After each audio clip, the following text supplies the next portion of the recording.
evidence carefully. Okay? I'm going to show you some examples of that as well. Before we start doing that, two pieces of kind of assignment information. So hopefully at this point you all at least identified your other group members for the climate change assignment. If you haven't, do that over the next few days and start working towards that. I did. Yeah, there's a document on Canvas that tells you who your team members are. Okay. The other piece of assignment information for you is this week you will have your first quiz. Okay. It's on Canvas, it's multiple choice, it's 5 questions, you've got 15 minutes once you start. Right? It shouldn't really be that difficult, it's just trying to reinforce some of the key points that we've looked at over the last week. Because you didn't have a quiz last week, because we only really had the Friday class, this week's quiz covers everything from last Friday's class until today. Right? Normally, it will just cover Monday, Wednesday, Friday. Sorry? All of the quizzes are going to be on Canvas, yes. Any questions about that before we get started? Is it graded immediately, or do we have to wait for the results? I should tell you the results immediately. Yeah. How many times? Just once. Okay. So we'll move on to using evidence carefully. We're going to finish up a little bit from last class, and then we'll move into the evidence portion. So last class we were looking at alternative approaches. Right? So the second alternative approach is constructivism. And this is the notion that human beings can create knowledge through perceptions and understandings about beliefs and facts. The idea here is that facts don't necessarily speak for themselves. Some facts do, but some facts need further interpretation before we know what they really mean. And because we all have different kind of worldviews, this can mean sometimes facts are interpreted in different ways. Right? And what we're talking about here is kind of reasonable disagreement about what facts mean. Okay, we're not talking about alternative facts, right? We're talking about, maybe this unemployment statistics have gone down, right? But we're having a reasonable disagreement as to whether that means people are finding more jobs, or whether it means people are actually leaving the workforce, or leaving the workforce in terms, meaning that they're no longer looking for jobs. Okay? Those are two reasons why the unemployment statistics might decrease. We can have a reasonable discussion about what the fact that the unemployment statistic has decreased actually means. Okay? So, another alternative approach is critical theory. We use the social construction of a social and political world as a means of critique. And this has become very popular in the kind of 80s onwards, right? We look at post-colonialism, we look at feminist theory, queer theory within political science. These all fall under the umbrella of critical theory. Right? Critiquing the assumptions underlying our worldviews. So it aims not just to describe the social construction of reality, but also to change it. Right? So if we look at feminist security theory, we're not looking just at kind of how much power a state has, right, in terms of military power. We're also looking at other forms of power, right? The role that women bring into a state, and how that can be construed as a sense of power as well. And then this question of whether there should be a normative commitment to change the world in political science or not. So should we be aiming to create change, or should we kind of stay within the academy and produce research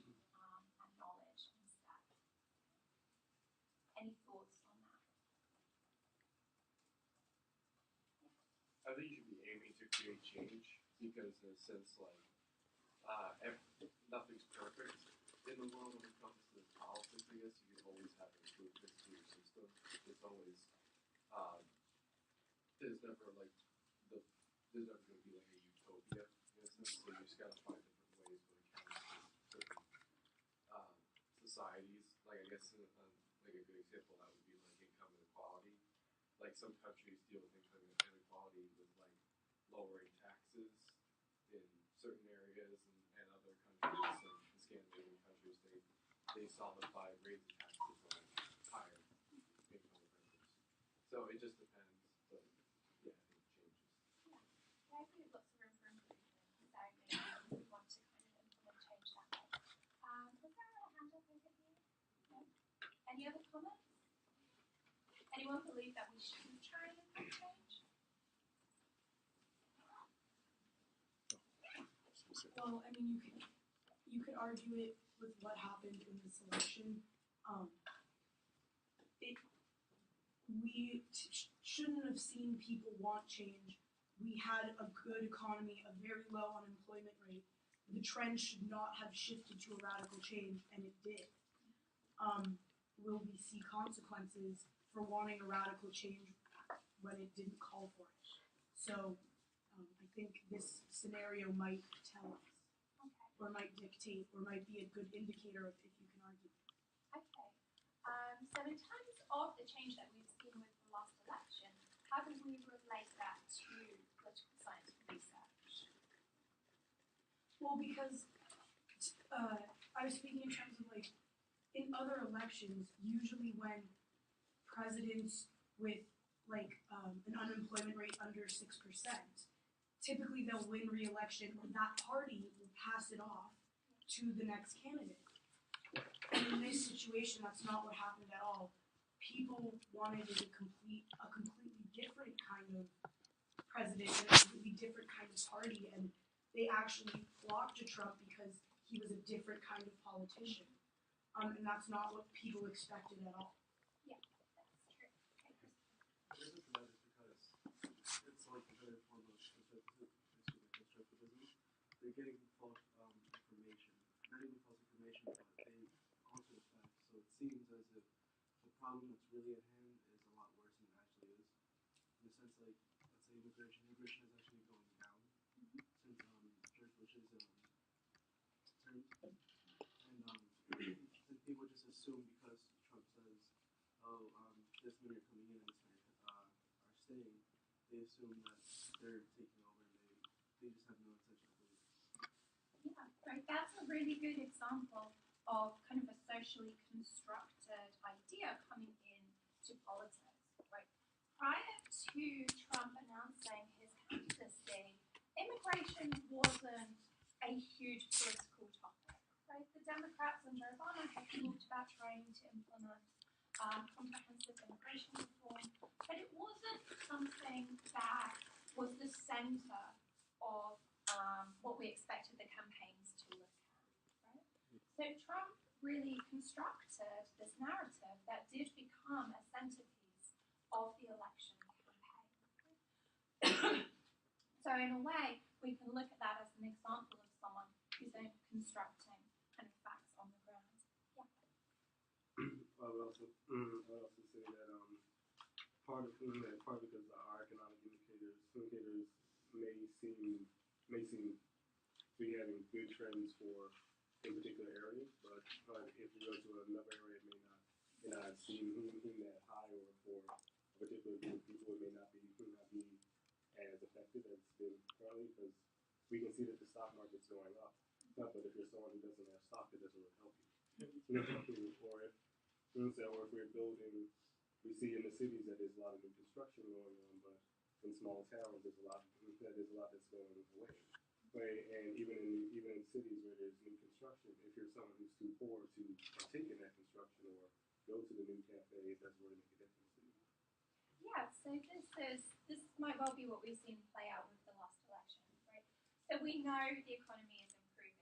All of the kind of independent indicators show that the economy was improving. But there was a good chunk of the American public that were kind of being left behind by that, right? They weren't benefiting from it. In fact, they were seeing their situation, their economic situations decrease while watching others benefit from this, right? So very different,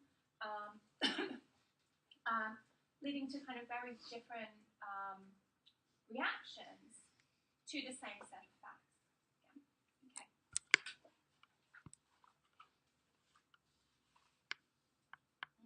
So all of these alternative approaches are a plausible way to look at politics, right?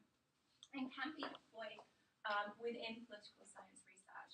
So much like anything else that I've emphasized over the last week, just make these assumptions clear as you do your research, right? If you're coming from a constructivist point of view, make that clear, as that influences your underlying assumptions and will feed into the rest of your research project, right?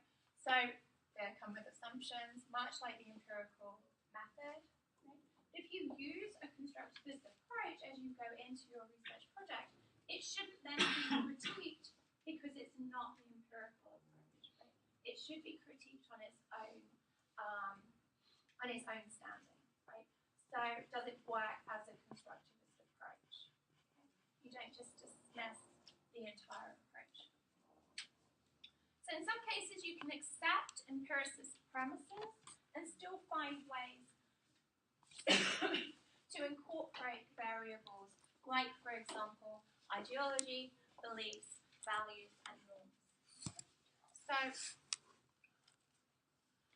if we want to do a piece of research that looks at these particular variables, why might we not use the empiricist approach? Why might we use one of the alternative approaches?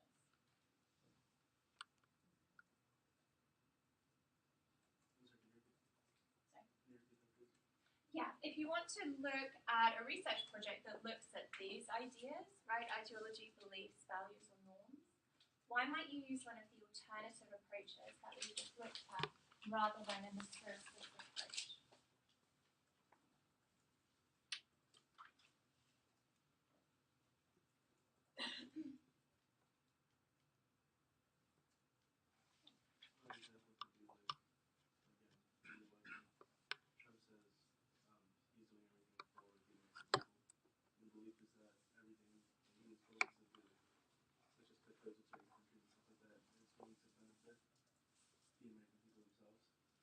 Values the so-called American way of living. So let's say like Leonard Boyle, stuff like that.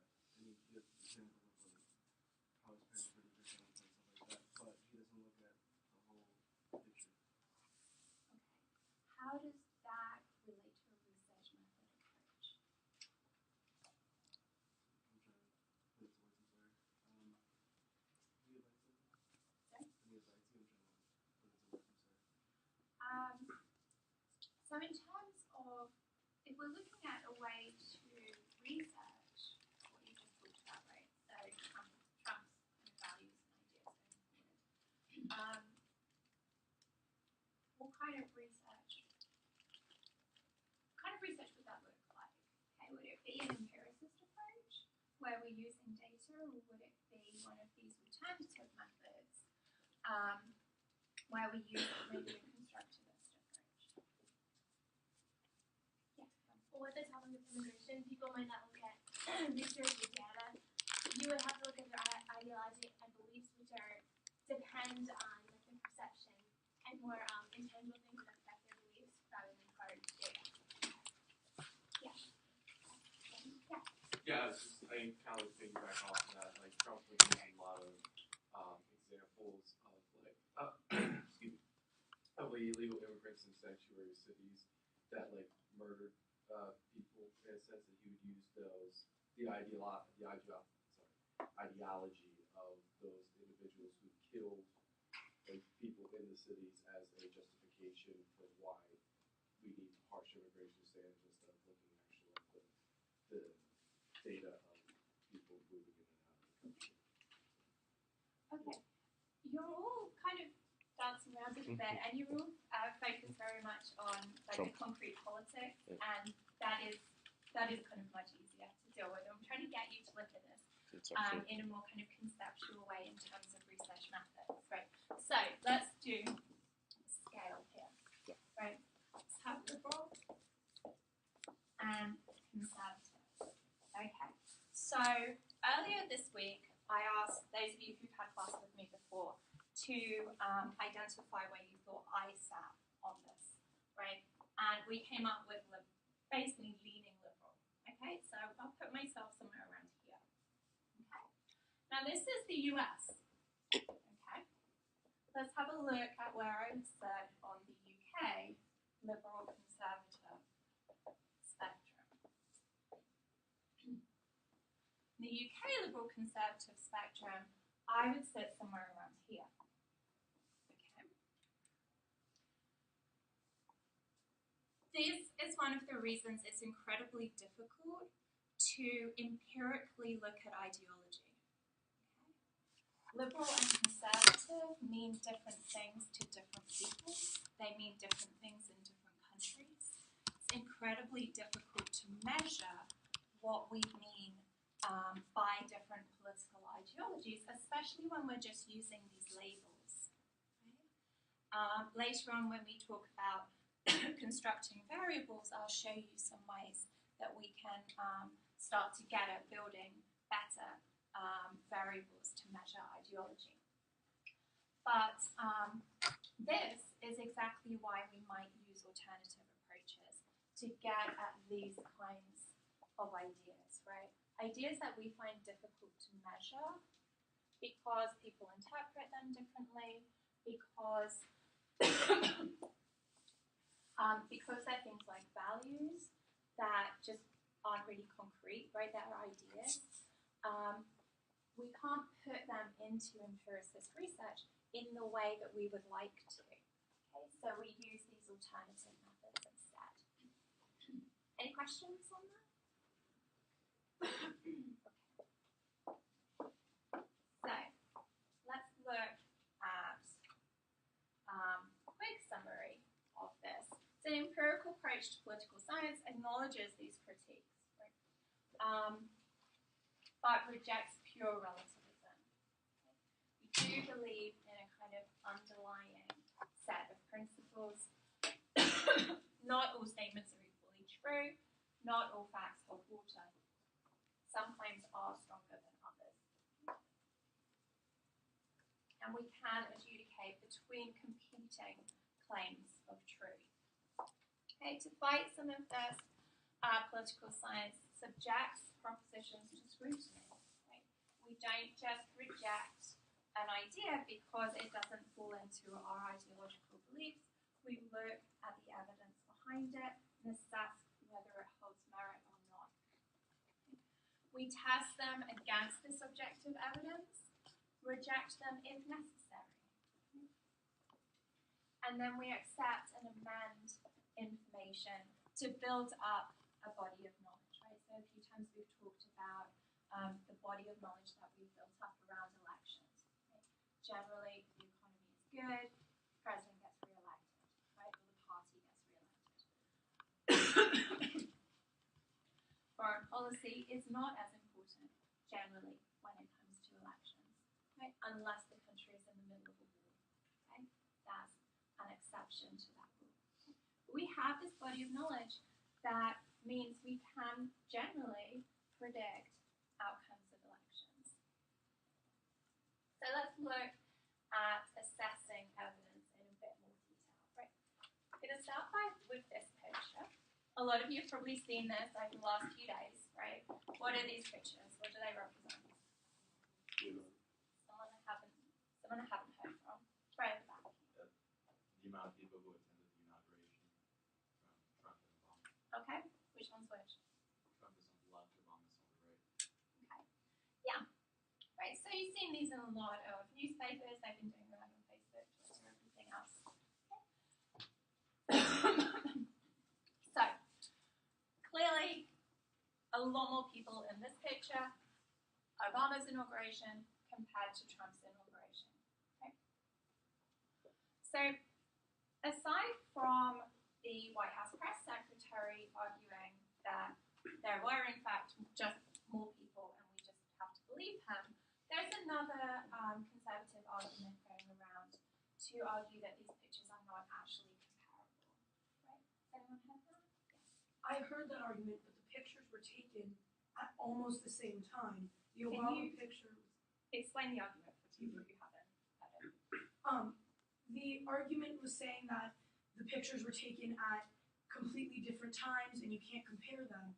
But the Obama picture was taken at 11:09 a.m. and the Trump picture was taken at 11:30 a.m. Those are comparative times. They would have the same number of people there.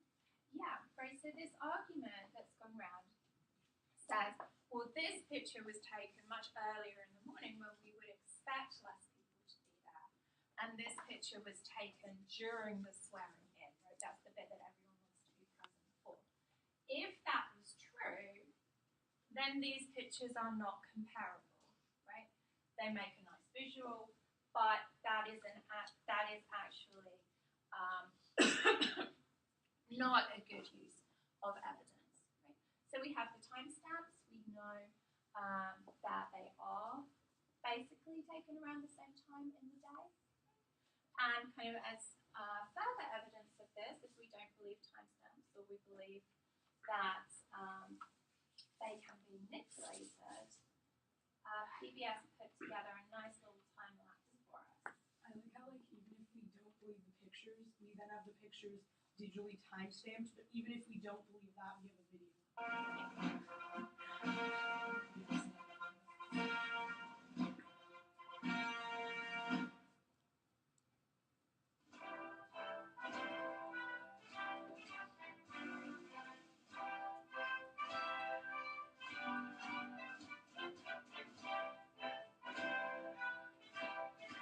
So this takes us throughout the entire day.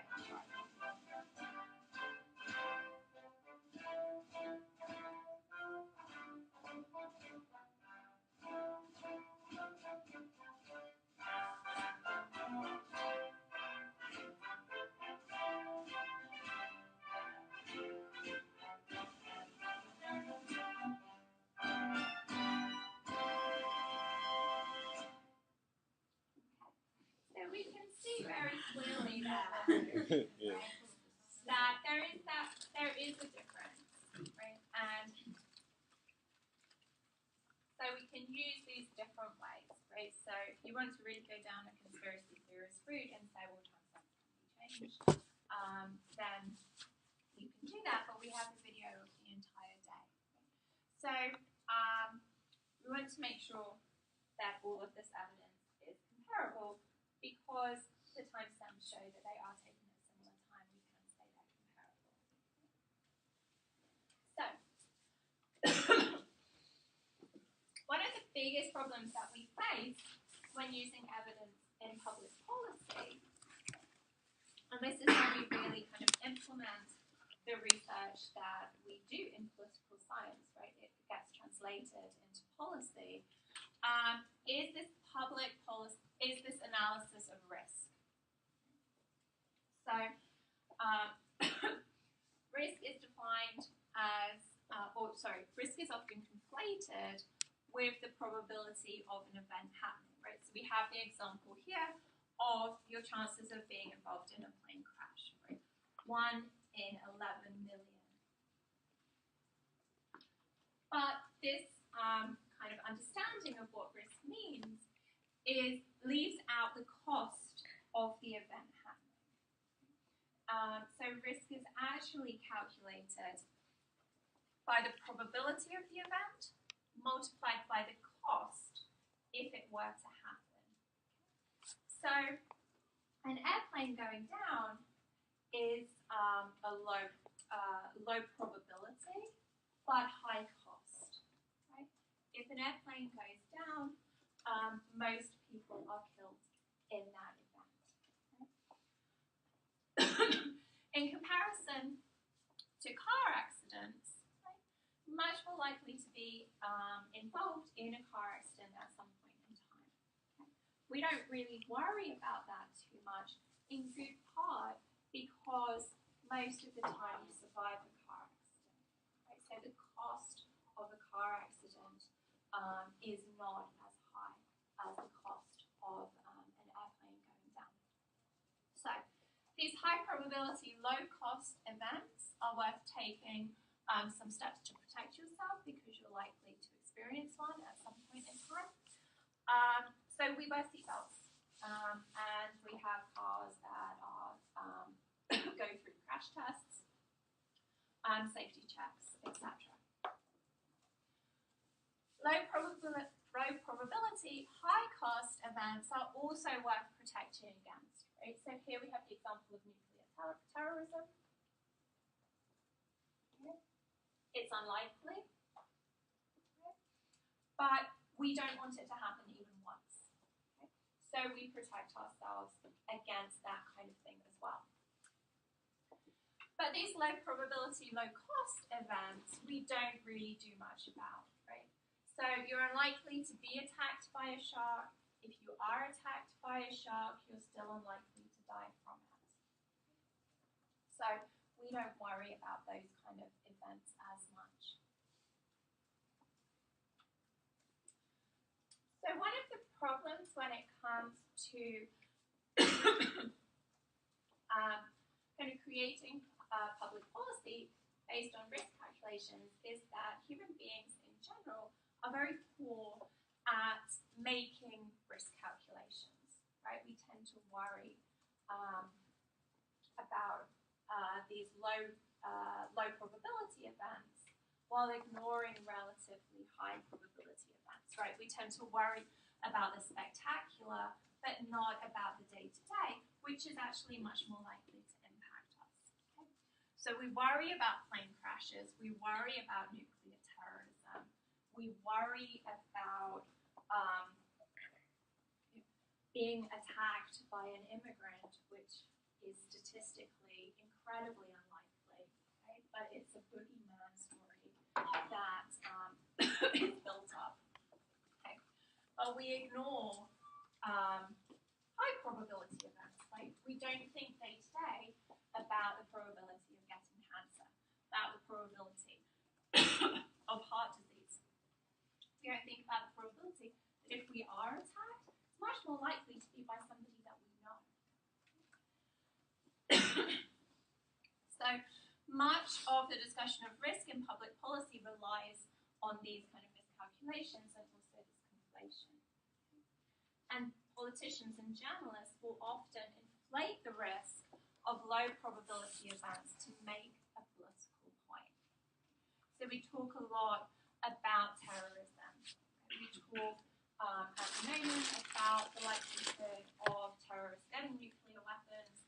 We talk about the possibility of terrorists getting drones, for example, attacking major cities. These are very low probability events. We're not paying as much attention to these higher probability events. So one example we have here is Paul Ryan. And he's talking about Social Security. So he says if you just extend the debt ceiling without paying for it by cutting spending, then you're accelerating the bankruptcy of Social Security. Nobody wants to see Social Security go bankrupt. Almost everyone looks forward to those Social Security checks, right, once you retire. The cost of Social Security bankruptcy would be incredibly high, right? We have millions of people who rely on their Social Security checks each month, right? So there's an easy, threatening bankruptcy of Social Security is an easy way to scare an awful lot of people. But if Social Security is managed in the way that it should be managed, then the risk of bankruptcy is actually relatively low, okay? And doesn't really impact the debt ceiling. Social Security is a self-funding program. Okay? That means we pay into it. All of us pay into it once you start earning and paying taxes. And then you get money out of it at the end of it as well. Okay? So the immigrants who people like to talk about as taking resources from the American government instead of giving resources to the American government, pay into Social Security, but are not eligible for benefits from it, right? So they're helping to sustain American citizens as well. As it is right now, Social Security is solvent through to 2036, right? If we don't do anything between now and 2036, there will have to be a 32% reduction in the payments that are made. Part of the problem here is that Social Security kind of has a dedicated budget, right? It's what we pay into them. Governments at various points have borrowed from the Social Security budget and haven't paid that money back, right? That's why we talk about Social Security being in trouble. It was designed to be a self-sustaining program, but because governments have borrowed from it and not paid it back, it has sometimes argued that just cuts to funding will kind of hide that hole instead. So there are various pieces of evidence here that we need to assess to look at claims like this, right? This is a scare claim. Okay? Nobody wants to see Social Security bankrupted. We are very worried about that. The idea here is to build support for fiscal policies that the Republicans are supporting, right? So not extending the debt ceiling, finding other ways to kind of redistribute the money within the American society to guarantee programs like Social Security. So it's a Republican example, but both parties rely on the fact that we are bad judges of risks to make arguments that will alarm us, get the headlines, so that we support them. Right? And this is particularly important in terms of kind of episodic events. So if we look at natural disasters,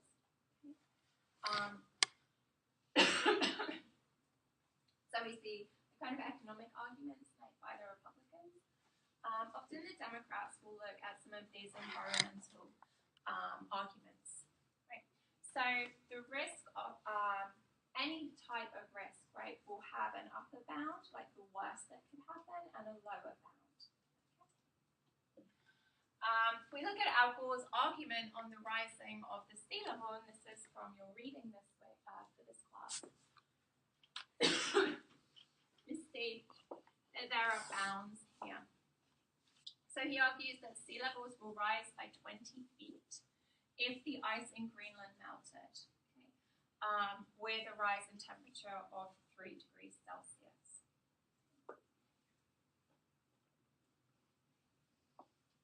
This is not what most climate scientists agree on. This is the extreme worst case scenario.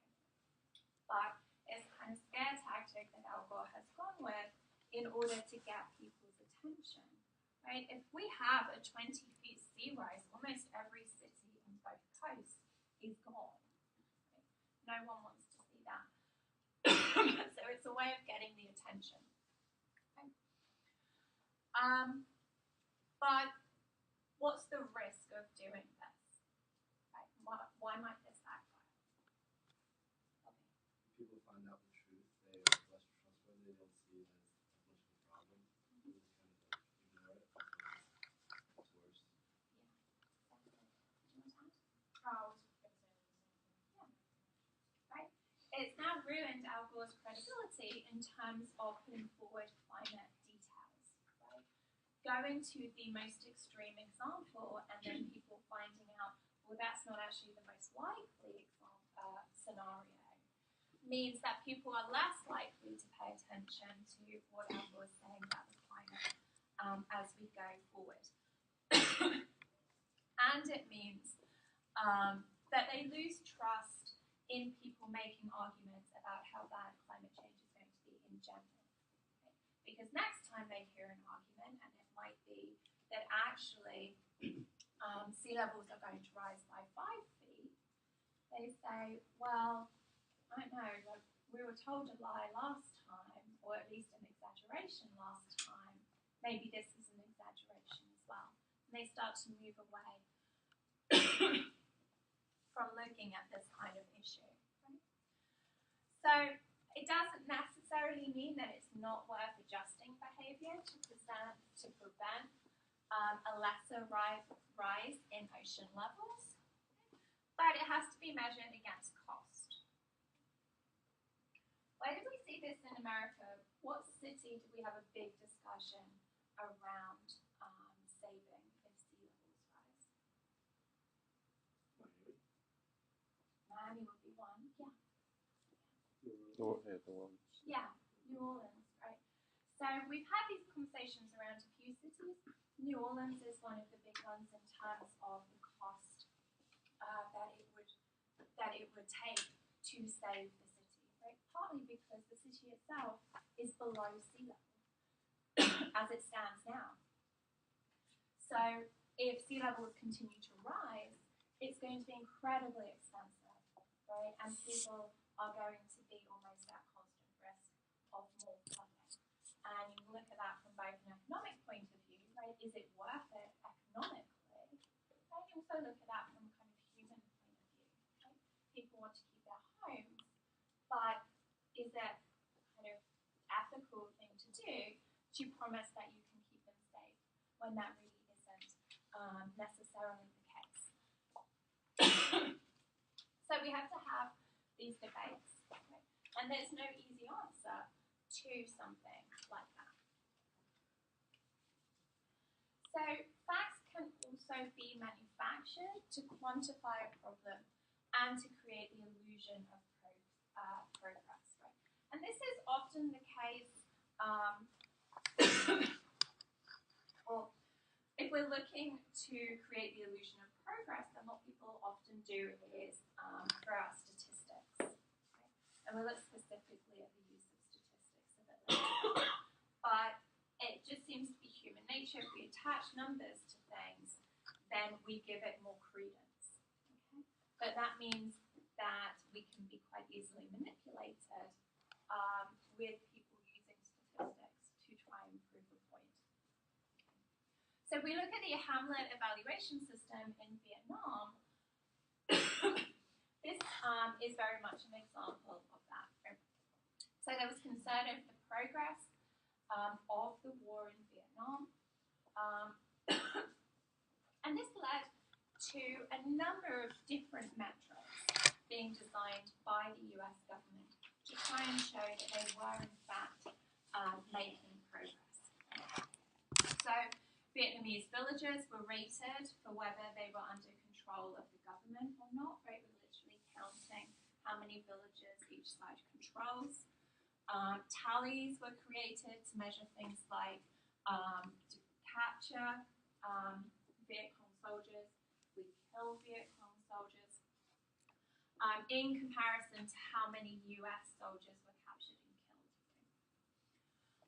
So that US planners could claim that they were killing more of the Viet Cong than they were losing of their own men. Problem here is that most of this data was simply fabricated.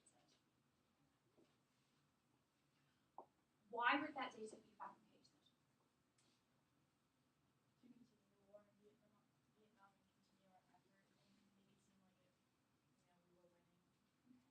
Yeah, so political reasons, right? There's political pressure there for the US to demonstrate that it was in fact winning. Also to mollify the uprisings in the U.S. because of citizens' unhappiness with the war.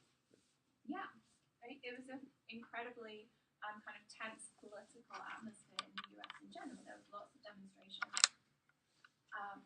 and they wanted to demonstrate that this wasn't just a kind of useless sport. They were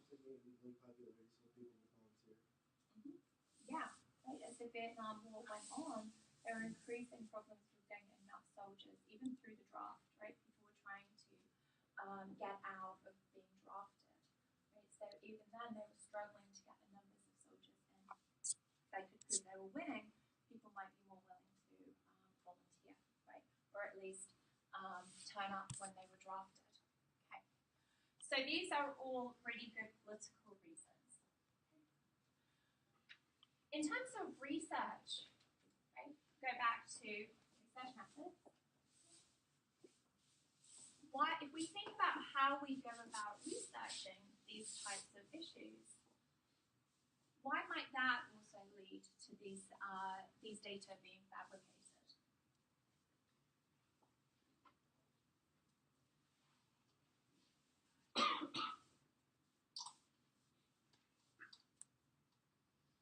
Sorry, could you repeat the question? Yeah. So we're looking at data collection, right? The US government is trying to collect data in Vietnam during the Vietnam War. If we think about how we go about trying to collect data, why might it be difficult to collect this kind of data and lead people to just make up the numbers instead?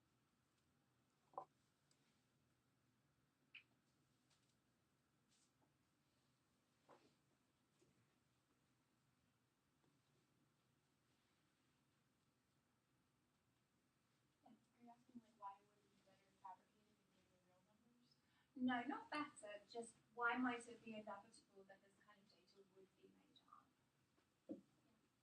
Because if there's no data supporting your argument, you're going to have to fabricate it to get people on your side. Just because, like, a big thing is just because there's nothing supporting your side doesn't mean people aren't going to still believe it. Okay, so some of it is like the US was not winning the war, right? So they're not going to want data. We never technically finished that war. Technically we did lose that war. It was like really bad for everyone involved. The veterans who came back were treated awfully. Like, historically it was bad all around, but the people in charge, if you ask them, they said it went great. So it's really about who you ask. Well, also to make it so that more people will join up for the war effort, you want to make it so that your side looks like it's winning in a sense when it comes to, like, people want to fight a war where there's less people dying on your side than there are on the other side. So. Okay. I was gonna say some of the data might not be like easy, to make into concrete form. Like, I don't know, just in my opinion, like for example, rating whether villages were under the control of the government or not. Some of the villages may have been, I don't know. I feel like it's not. I feel like it's not always easy to. This is the direction that I'm trying to move you guys. I feel like it's not always easy to make some of that data into concrete, form. Yeah. No, exactly. When we're looking at data collection, right? You guys have done a great job at talking about the political reasons. Sorry, what's your name? Rad. Rad? Yeah. Okay. Rad, you started to move us in the direction of actual how we collect research data. And this is what I want you guys to think about now, right? So if we look at villages under government control or not, how do we know what village is under government control? How do we know what village is under Viet Cong control? Oh, sorry. Also, during the Vietnam War, there was a lot of villages that were kind of, like under Viet Cong control, but they were, like pretend, I guess. Yeah. So. Yeah, exactly. No, this is exactly the things we have to think about here, right? When we're doing this type of research, we're trying to count these villages, right? But the Viet Cong didn't fly a flag over a village it captured, right? We don't know which villages the Viet Cong captured or not, right? Some of it was in clear Viet Cong territory. We can be pretty confident of that. Some of it was in clear government territory. We can be pretty confident of those. Well, what about the rest of the villages, right? In territory that we didn't really know. Okay. We can make guesses, right? But we don't necessarily have a lot of evidence to back up that guess. I was going to say, I think another example is like there's a lot of bombing raids going on for the time, and you don't know like how many people died in a bombing raid because there's not a lot of people that went there going afterwards and they go in and look at the wreckage. Yeah, exactly, right? If you drop a bomb, we don't have someone on the ground counting up the bodies that were under that bomb, right? So these are guesses. Okay? We probably have a better sense of who was captured because they would go through some kind of system. But in terms of people who are killed, we don't know how many, right? So you make a guess. Okay? I think there were probably like there's 10 houses in that village. You make a guess that maybe 50 people were killed. We don't actually know this. Okay? So again, here is where we have numbers that give us an illusion of what's happening, but we don't know that that's necessarily true. A more modern example would be with the drone data at the moment. Okay? So the government sends out drones to a number of different countries. They drop the drone, they kill insurgents. The government says, look, we don't kill civilians. Okay? There were very low number of civilians killed by drones. Does anyone know why that is? Sorry, could you repeat that one more time? The government claims it doesn't kill many civilians using drones. Okay? And if we look at the data that they present, it shows they don't kill very many civilians. Do you know why that might be? Or because of the backlash the government will receive? Because it's a controversial topic. Okay, so the government will argue that they're very careful, right? So they don't kill civilians because they don't want that backlash. Like, I heard like during the Iraq War, like they had like a drone strike or something like that, or that just like civilians will say that they were like terrorists, even though they weren't. Yeah, exactly right. And this goes back to the idea of how we're counting. Okay? So these definitions. So what the government said with the drone strikes was if you are killed by a drone strike, then you must, by definition, be an insurgent. Okay. Now, that's not necessarily true. You might kill one insurgent with a drone strike, but you might strike 4 civilians that happen to be in the same house. Right? Under how the US government counted those people, all 5 of them were insurgents. Okay? So, using that definition, the number of civilians killed is going to be low because the government isn't counting anybody as civilians. Okay. Okay. So another example here would be,